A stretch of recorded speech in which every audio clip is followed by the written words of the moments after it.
My dear students, most welcome to physics class. आज के इस लेक्चर में डिस्कस करेंगे फ्रिंज विड्थ की डिराइवेशन, यानी फ्रिंज जो विड्थ होती है उसकी फॉर्मूला को कैसे डिराइव करते हैं, इसी को डिस्कस करने वाले हैं, इसी को डिराइव करने वाले हैं।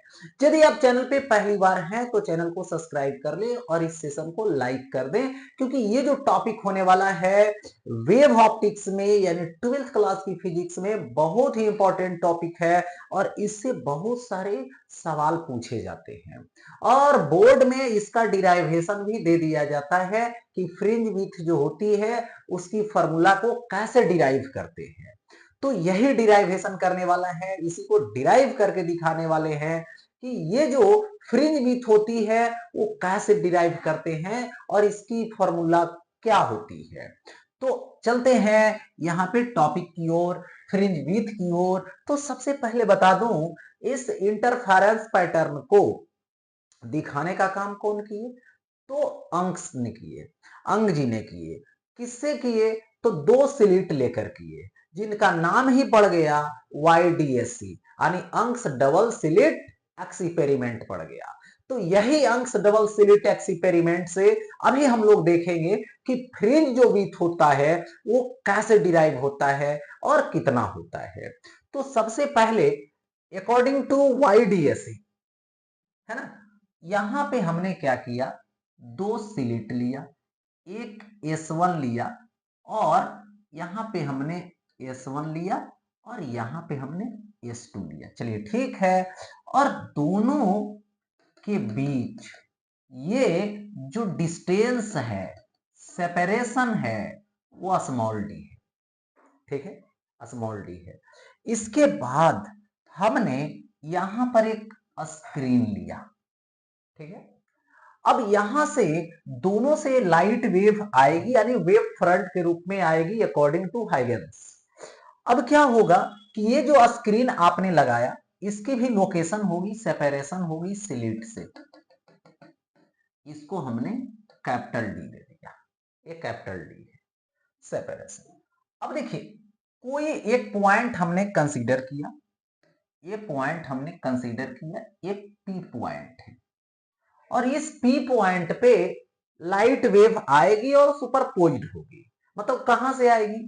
तो ये S1 से आएगी और फिर देखिए यहां से भी आएगी, S2 से आएगी और दोनों आकर यहां पर सुपरपोज्ड होगी। तो सुपरपोज्ड जब होगी तो यहां पे दो केसेस हो सकता है, या तो ब्राइट हो सकता है या फिर डार्क हो सकता है। यदि सेम फेज में सुपरपोज्ड होगी तो ब्राइट होगा, यदि अपोजिट फेज में सुपरपोज्ड होगी तो डार्क होगा। ये डिपेंड करता है सुपरपोजिशन के कंडीशन पे कि किस टाइप से सुपरपोज्ड हो रही है। ठीक है, अब देखिए यहां पर, यहां से मैं बोलूं कि ये जो मिड पॉइंट है, यहां से डॉट डॉट डॉट डॉट ऐसे ज्वाइन किया और यहां से हमने dot dot dot dot mid point से ऐसे, क्योंकि ये सेंटर है और यहां पर जो बनेगा फ्रिंज वो ब्राइट होगा, जिसको सेंट्रल फ्रिंज बोला जाएगा। इसको C से रिप्रेजेंट कर देते हैं।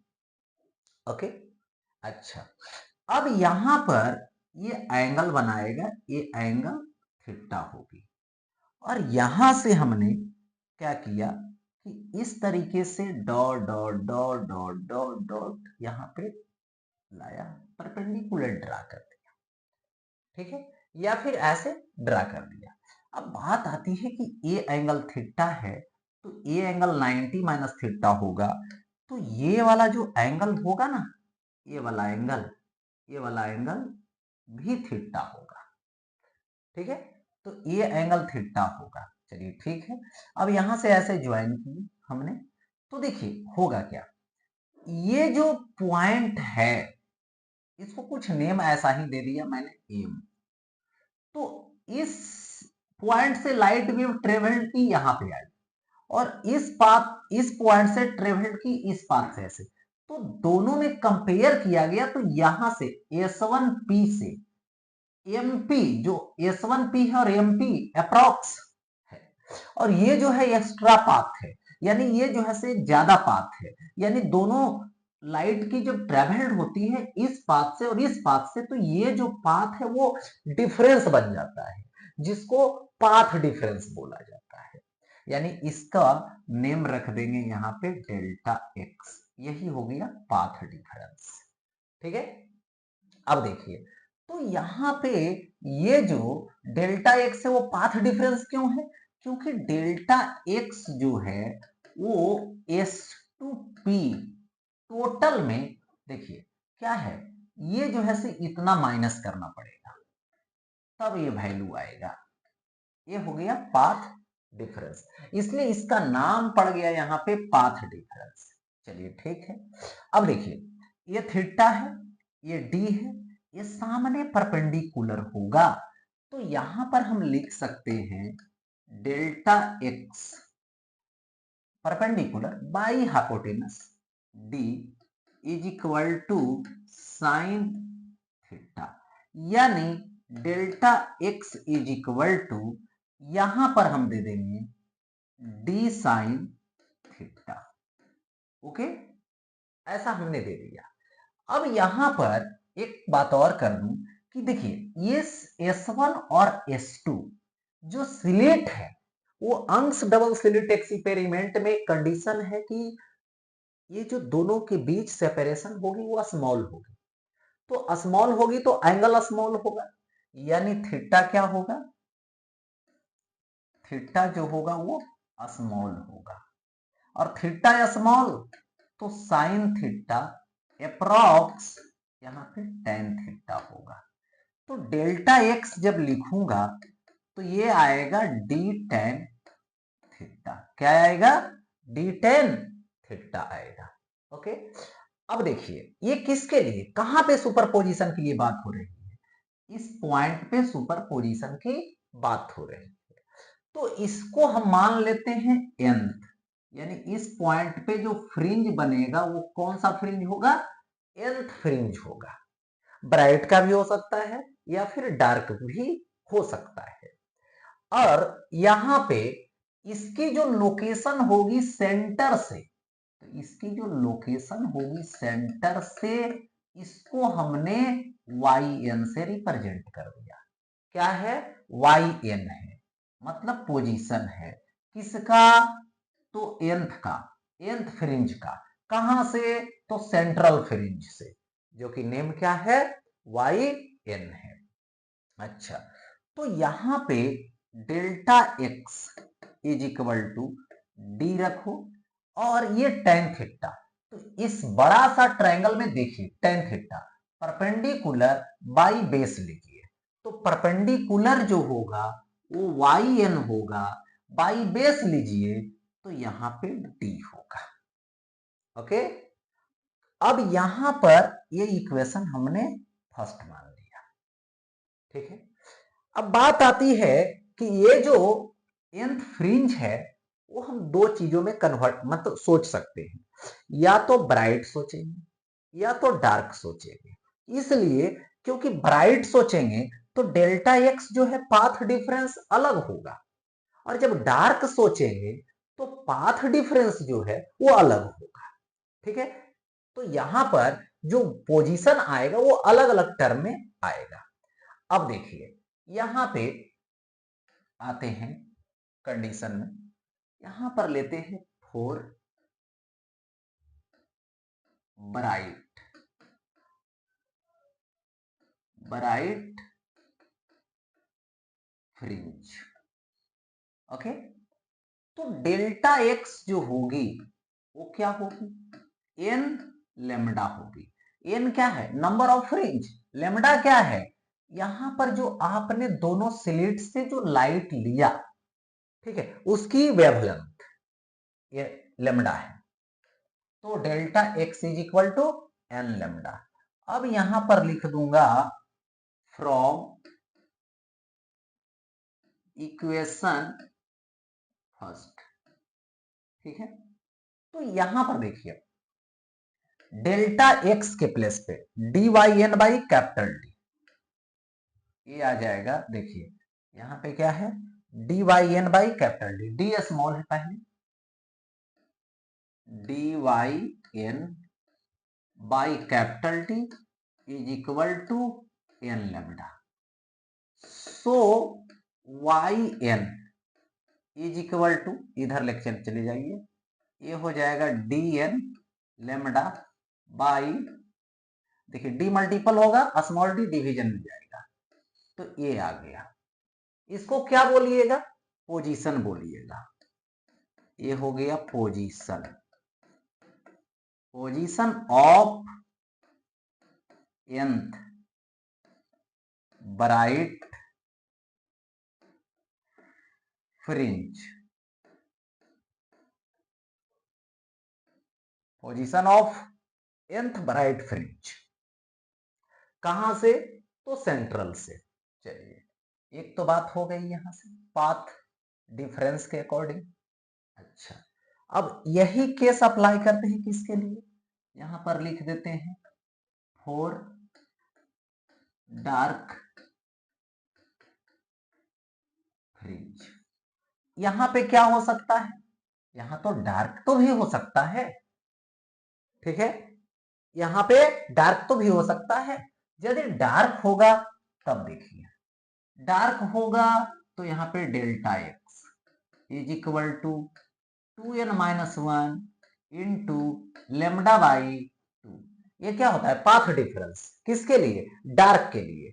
क्योंकि ब्राइट के लिए पाथ डिफरेंस ये होता है तो ये लगाएंगे, डार्क के लिए पाथ डिफरेंस ये होता है तो ये लगाएंगे। और इसमें भी अब अप्लाई कर देंगे क्या चीज?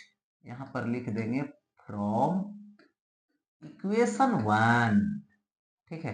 तो डेल्टा एक्स के प्लेस पे D Y N by capital D, जिस तरह से यहां पे आपने लगाया फर्स्ट डेल्टा एक्स के प्लेस पे, ये जो पहले ला चुके हैं, इज इक्वल टू क्या हो जाएगा?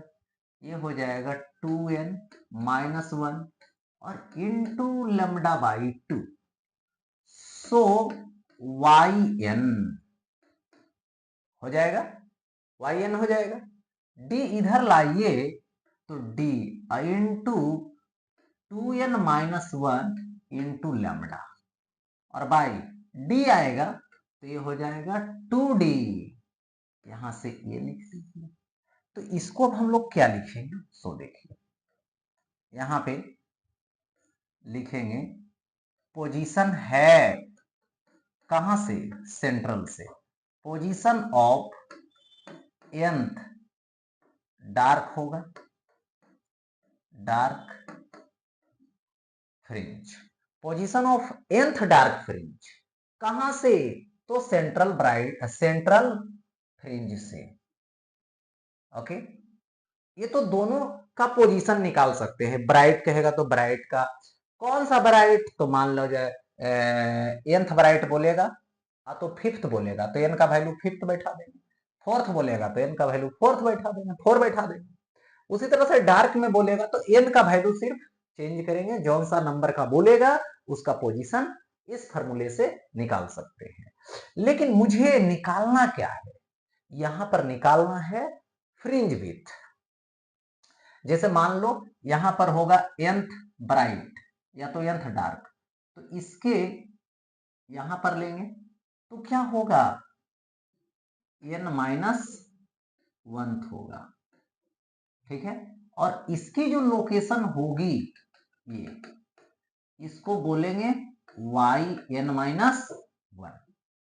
या तो देखिए nth ब्राइट होगा तो इसके इधर होगा क्या चीज? n minus 1 bright. और यदि यहां पर लेंगे nth डार्क तो यहां पर लेंगे n माइनस 1 डार्क। ओके, तो यही दोनों के बीच जो गैप आएगा, यही दोनों के बीच जो गैप आएगा, ठीक है, ये क्या है? दो लगातार, दो कंसेक्यूटिव, दो रेगुलर वे में ब्राइट है या तो डार्क है, तो इसके बीच की जो डिस्टेंस होगी वही फ्रिंज विड्थ होगी, और वही फ्रिंज विड्थ को बीटा से रिप्रेजेंट हम लोग करने का काम करेंगे। ओके, तो यहां पे सबसे पहले दो कंडीशन में एक कंडीशन को यूज करना है, यानी यहां पर बात कर रहे हैं टू फाइंड, ठीक है, फ्रिंज विड्थ। ठीक है। अब देखिए ब्राइट से भी चलिएगा तो वही फॉर्मूला आएगा, डार्क से भी चलिएगा तो वही फॉर्मूला आएगा, क्योंकि ब्राइट के लिए जितना फ्रिंज विड्थ होता है उतना ही डार्क के लिए होता है। तो किसी एक से चलिए, तो यहां पर लिखता हूं अकॉर्डिंग टू, यहां पर according to bright, according to bright, ठीक। तो वाई एन क्या होगा, तो वाई एन देखिए position D N lambda by small D, Y N हो गया। और इसके लिए क्या चाहिए, एन माइनस वन के लिए position Y N minus one, Y N minus one. तो डी एन के प्लेस पे N minus one into lambda, और बाई क्या होगा, स्मॉल डी होगा। ओके, अब क्या निकालेंगे, यहां पर फ्रिंज विड्थ, फ्रिंज विड्थ क्या होगा, ये वाला होगा, यानी ये बीटा होगा यहां से यहां तक का। तो क्या करेंगे, टोटल वाई एन में ये क्या करेंगे, वाई एन माइनस वन को माइनस कर देंगे। ओके, तो यहां पर देखिए अब बीटा लूंगा, तो beta is equal to Y N minus one लिखूंगा। ओके, तो यहां पे बीटा आ रहा है, देखिए ये क्या आ रहा है, बीटा आ रहा है वाई एन, तो वाई एन क्या होगा, D N lambda by small D minus Y N minus one, तो D N minus one lambda by small D, ये होगा।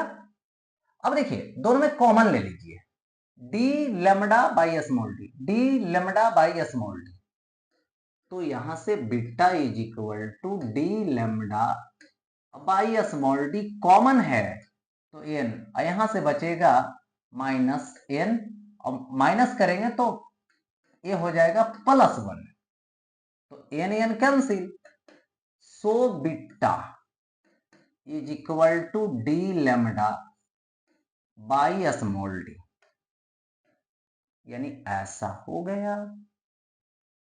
ये हो गया क्या चीज, तो इसको बोलेंगे फ्रिंज विथ, फ्रिंज विथ। देखिए ये किस पे डिपेंड किया, स्क्रीन के डिस्टेंस पे, स्लिट से, यदि बड़ा सा होगा डिस्टेंस स्क्रीन से, स्क्रीन और स्लिट के बिटवीन, तो फ्रिंज विथ बड़ा आएगा, वेवलेंथ बड़ा सा होगा, ठीक है, तो फ्रिंज विथ बड़ा होगा। यदि सेपरेशन स्लिट का बड़ा होगा तो फ्रिंज विथ छोटा होगा। मतलब क्लियरली विजिबल के लिए, विजिबिलिटी के लिए ही स्लिट का सेपरेशन स्मॉल होता है, क्योंकि जितना स्मॉल होगा ये स्मॉल डी का वैल्यू उतना फ्रिंज विथ बड़ा होगा और अच्छे से दिखेगा। तो यही तो मेनली प्रूफ करना था, यही प्रूफ हो गया। और ये क्या है, तो यहाँ पे भी आई है, ये फॉर्मूला क्या है, भी आई है। अब देखो यहाँ पे बतलाने वाले हैं नोट में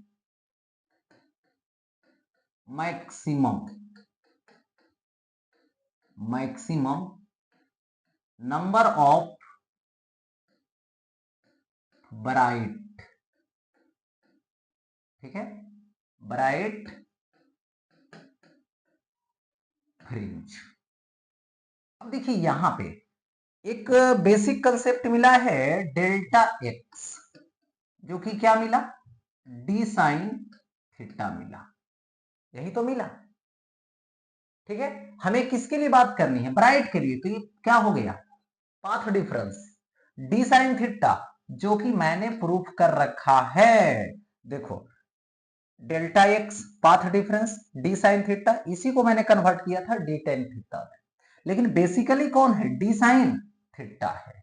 अच्छा, डी साइन थीटा है, तो ब्राइट के लिए काम करनी है, तो ये डेल्टा एक्स जो होगा वो एन लेमडा होगा, तो ये हो गया डी साइन थीटा। तो यहां पे small N is equal to ये आएगा D sine theta by lambda, okay. तो ये जो एन है वो नंबर ऑफ फ्रिंज है, बट किस साइड का है? इधर देखिए, इस साइड का, कहां तक? थीटा एंगल तक। लेकिन मैक्सिमम चाहिए, तो मैक्सिमम चलते जाएगा, कहां जाएगा? तो थीटा 90 डिग्री तक, क्योंकि साइन थीटा जब मैक्स होगा तो एन मैक्स होगा। तो ये साइड चलते जाएंगे, थीटा 90 डिग्री तक होना चाहिए। तो ये साइड आ गया, और उसी तरह से इधर भी आएगा, ठीक है। तो उधर भी आएगा, तो इधर एन और इधर एन, तो 2n, और ये बीच में जो सेंटर पर है वो भी एक काउंट होगा। तो यहां पर क्या लिखोगे? यहां पर लिखोगे, यहां पे n, यानी total number of fringe, bright fringe क्या आ रहा है? 2n प्लस 1, तो 2 n, n का value d sign theta by lambda plus 1, ये मैक्स होना चाहिए। तो ये मैक्सिमम नंबर कब होगा? जब थीटा 90 डिग्री होगा, यानी साइन थीटा, यानी साइन 90 डिग्री, साइन 91, तो 2d बाई लेमडा प्लस 1, यानी यही हो गया। मतलब इंटरफेरेंस में, यानी वाईडीएसई में maximum number of bright fringe कहां पे? स्क्रीन पे। तो इसी के साथ ये टॉपिक यहीं पे एंड होता है।